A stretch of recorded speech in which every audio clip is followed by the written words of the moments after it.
This is my name in the credits of... And I'm going to challenge every assumption you have about how you get there. But to understand what led me to make this video, we need to go back to this. When I was little, my dad used to travel all over the world. He kept bringing me bootleg movies that were not so good. But one day, he brought one that was different. I probably watched this movie over 100 times. There was one part near the end where my tape just turned to static. I could make out them tied to a rocket about to explode, but then Buzz opens his wings and they manage to, well, fall with style. Then my tape would fix itself right as they flew past the truck with their toy friends. And Woody would scream, "Buzz, we missed the truck!" And Buzz would answer, "We're not aiming for the truck!"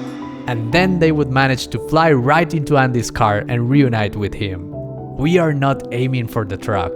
This phrase got burned into my brain as the cue that the movie was coming back. It would also change my life. I just didn't know it back then. So you fell in love with animation and started to draw, right? Not at all. I didn't even think of animation being a job that people actually do. It wouldn't be until I finished high school that I found out there was a fairly new animation program in my country. So it was art school that made you an animator? No. If anything, it almost made me quit. You see, it was a 3D animation program and I was miserable. Seeing the work of my other classmates, I felt extremely intimidated. Some of them had been drawing all their life while I couldn't draw to save my life. So as a self-defense mechanism, I convinced myself that I didn't need to learn how to draw. The real shift happened at the end of my education. And it all came down to this drawing. That's right, this is all I had to show for after 3 years of training in art school. This was the last assignment where you had to draw for a class, and I remember thinking to myself, thank God it's over, I will never have to draw again. But after this class, you were one term away from your graduation film. For most people, this just meant choosing a story that you want to animate. But for me, it surfaced the hardest question I've asked myself. What do you want to do for the rest of your life? And for the first time, I felt stuck. You're not moving forward, and you're not moving backwards. What do I even want? I started to think back to all the things I love, and the answer was suddenly very clear. Every single day of my life, when I laid in bed, when I listened to music, when I took a bus, I was thinking of characters and stories that will never see the light of day unless I make them myself. And the only reason I wasn't doing it was because I was afraid of trying and realizing I couldn't do it. But what if I gave myself the chance to fail? This was the first time in my life that I picked up a pencil with the intention of seriously improving. At 20 years old, I finally decided to...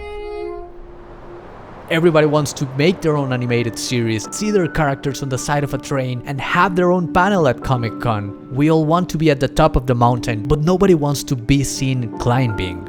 What I'm about to say to you comes from a place of empathy and kindness. You need to understand that it is a long journey, and you won't make any progress unless you stop caring about anyone else's judgment. It also makes no sense focusing on the entire mountain. We need to divide it into small daily victories. They are small battles that we have to win every day, and the world is designed to make you lose these battles. Every platform is competing for your attention, capturing you for hour-long sessions that feel like minutes. You need to realize that improving in art always has a little bit of sacrifice involved into it.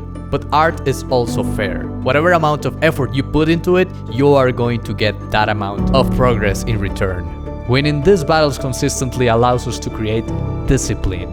Through my own volition, I started to draw more and more. It was a daunting task and I wasn't sure of how to improve, but I did it enough to be able to create a storyboard for the film I wanted to make. The reason these drawings look so sketched out is not because I was trying to be fast. This was literally the best that I could do at the time. And every time I went up to present my pitch, some classmates actually left the room. This is a true story. I was bound to fail. So I worked my ass off to show an animatic of what I had in mind and... I failed the class.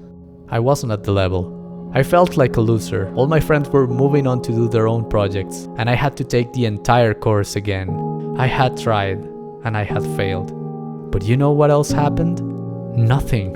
When you make an ugly drawing, nothing happens. Nobody dies, the world doesn't end, and the next time you draw one, you'll do better. My professor told me to either join another group or I was almost guaranteed to fail the class again. We're not aiming for the truck. But I had decided, not only will I be making my own film, but I wouldn't aim for the truck. My goal was to make a short film that could rival the student films from the animation school Govlan, or Goblins, however you want to call it. Considered by many the best animation school in the world, their films win all the awards, but more importantly, it completely shattered my view of what a student film could accomplish. They masterfully weave the highest execution of this craft with stories that could only come from the heart. Now I had a concrete goal. I was aiming to make a Goblin short film. Now I was faced with an actual problem. How do I even learn? This is the first background I painted for the film, and at the time I really thought this couldn't be improved. But then I watched a random anime, and suddenly the gap between what I painted and this right here looked insurmountable, but I couldn't grasp why. So I decided to paint a study, but with a different mentality. I tried to recreate it by thinking, what was I missing to create something like this? I didn't know it, but I had just run into the secret to learn anything on your own. If you know where you want to get to, and where you are right now, all you need to do is figure out the path to get there. And the key to this is using reference. Every single decision that I made on my film was based on references. You can see it all applied here. Every professional artist uses reference in their work. Once you have a goal, you just need to figure out what fundamentals you need to get there. People think that there is no shortcut to get better at art, but there absolutely is. When you study fundamentals, it feels almost like cheating for how fast you improve. But you know why so many people are just stuck drawing fan arts in the same style over and over again? It's because learning sucks, man. Let's just be upfront about it.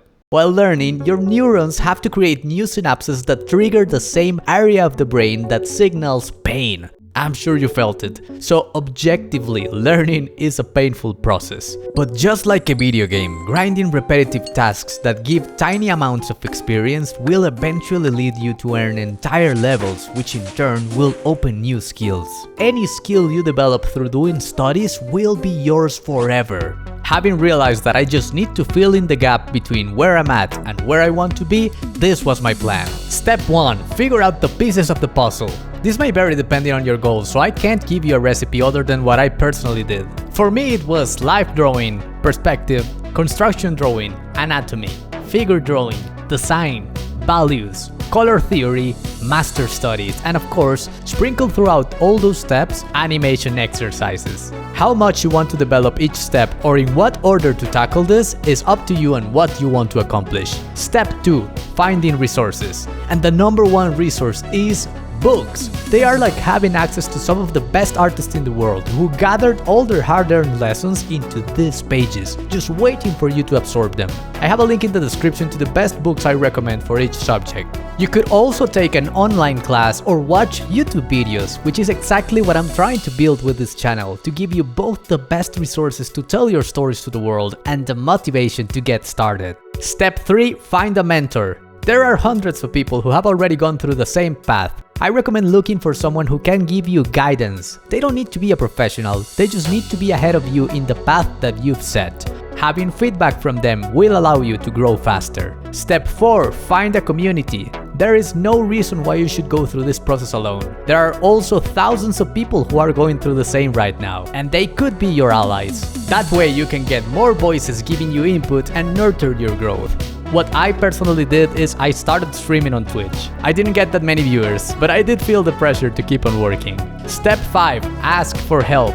There's only so much you can do on your own. Without the people who helped me out in my film, I'm convinced I would still be working on it. But I couldn't have done it on my own. Building a team is a terrifying thing, but a great benefit that comes with it is it holds you accountable for doing the work.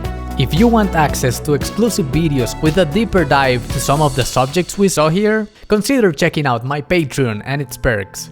hours turned to days, turned to weeks, and the schedule moved along. It was never enough time. I needed more scenes in the story, but I need to cut stuff. I need more time. When my family asked me how the project is going, my heart sinks. I want it to be perfect. I need to prove my teachers wrong, my colleagues wrong, my family wrong, and myself? It isn't good enough. I am not good enough. I need more time. Until I decided to. On the 25th of June, my film, Memories for Sale, released on YouTube. It reached over 100,000 views on CG Meetup's channel in under 10 days. This was already more than I had ever expected, but the craziest thing happened as it started its festival run. The Quirino Awards, held in Spain and which celebrate the best animation from Iberoamerica, decided that out of 200 films, mine was selected as one of the 3 finalists for 2021's Best Student Film category, being the first time my country got a nominee. And you wouldn't believe my surprise when I realized the other 2 finalists were both films from the school Goblan. They flew me to Tenerife, Spain with tickets, meals and a 4-star hotel fully paid, all to attend the award ceremony. I got to meet the artists behind all the films in the festival, even the nominees from Goblan, and I finally got to ask them the question, what does Goblan do differently that makes all their films such a success? The answer? When you gather passionate, hard-working people in the same place, working towards the same goal, amazing things happen. There was no secret. They all had to go through the same journey as us, and this brought me so much peace. Regardless of how the award ceremony went, I already felt like my effort had been rewarded. I had accomplished my goal. But then, the unthinkable happened. Memory for Sale, dirigida por Manuel López. I felt like a crane lifted me onto the stage. I was not walking, I was floating. I tried to speak and my words choked up, but however I managed, I dedicated that win to the few who believed in me, even when they knew how this story started. I have to say, the short films I was against went up to win other awards where my film wasn't even a nominee. Such is the world of film festivals. So don't take this as me saying that my film was better than theirs. For me, this was just a sign that all my hard work had paid off. That night, which of course I couldn't sleep, it dawned on me. Now I have to do it again. Oh shh. As I mentioned in my Lackadaisy video, this short film was the reason I got an opportunity to join the crew. And that first step into the industry eventually opened the doors for other projects. I know at this point the mountain might seem even steeper for you, but I want you to remember that every single one of the artists that you admire, the only difference between you and them is that one day they decided to start working at it and they never stopped. In a world where if you want to watch, eat, search or buy anything you can do it instantly, we need to deploy patience. From the moment I decided to make my film to finishing it, it took me over 3 years. Like I said, this will be a long journey. And if at any point you feel lost, don't forget why we do this. Why humans write books, film movies and play songs. To tell a story. What you have to tell the world matters. I know it sometimes doesn't feel like it, but there's only one of you, your point of view, your experiences, and your struggles and sacrifices. They matter. Making a living out of drawing silly cartoons is a privilege, and we have to work hard to earn this privilege. It took me 20 years to finally watch the scene that I was missing in my VHS. I'm probably the only person in the world who took 20 years to watch the whole movie. But watching it, I realized that all those hardships are what made the goal feel fulfilling. So I hope you too don't aim for the truck. But don't take my word for this. Here are some of the best artists in the world telling me what they wish they knew when they were starting out. Put this here. That's my drawing! Oh, it's Thank awesome. you, Gura. No, thank you.